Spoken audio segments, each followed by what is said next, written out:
Alors, Marco réagit sur l'affaire Porsche Red Bull qui a capoté. On a besoin de personne pour le moment. Au cours des discussions, il est apparu clairement que pour le projet global, cette coopération n'aurait apporté aucun avantage aux deux parties. L'efficacité de Red Bull Racing était primordiale pour que l'équipe soit aussi performante qu'au cours des 10 ou 12 dernières années, pour que ça continue.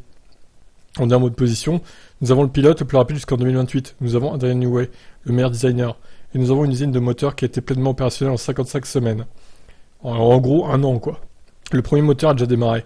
Ça signifie que nous sommes complètement autosuffisants. Attention à pas faire preuve de trop d'arrogance quand même, hein. Ça pourrait se retourner contre vous.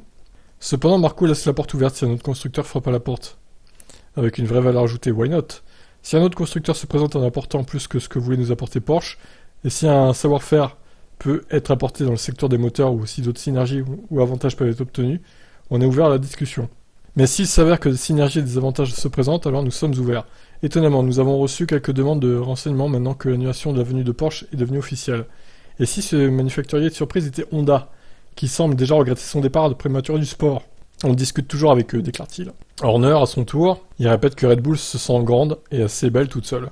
Ces discussions sont maintenant terminées. Le consensus était que c'était pas bon pour l'implication de Red Bull en F1. Nous nous sommes engagés à devenir manufacturier de groupes motopropulseurs il y a 1 an et demi ou un peu plus. Nous avons investi massivement dans les installations et le personnel, et le premier moteur Red Bull a démarré il y a environ 1 mois. Il s'agit donc d'un nouveau chapitre extrêmement excitant pour Red Bull. Il n'a jamais été conditionné ou dépendant de la participation d'un tiers ou d'un constructeur, ce n'était absolument pas une condition préalable. Ok, alors bon, ils ont l'air très sur deux, hein, comme d'habitude avec cette écurie. En gros, Porsche leur apportait rien de spécial, donc ils regrettent pas finalement que ça ait capoté plus que ça. Maintenant, c'est bien beau de démarrer un moteur, par contre, le moteur en question, il faut le fiabiliser, il faut l'évoluer. S'il y a des problèmes quelconques, il faut les résoudre.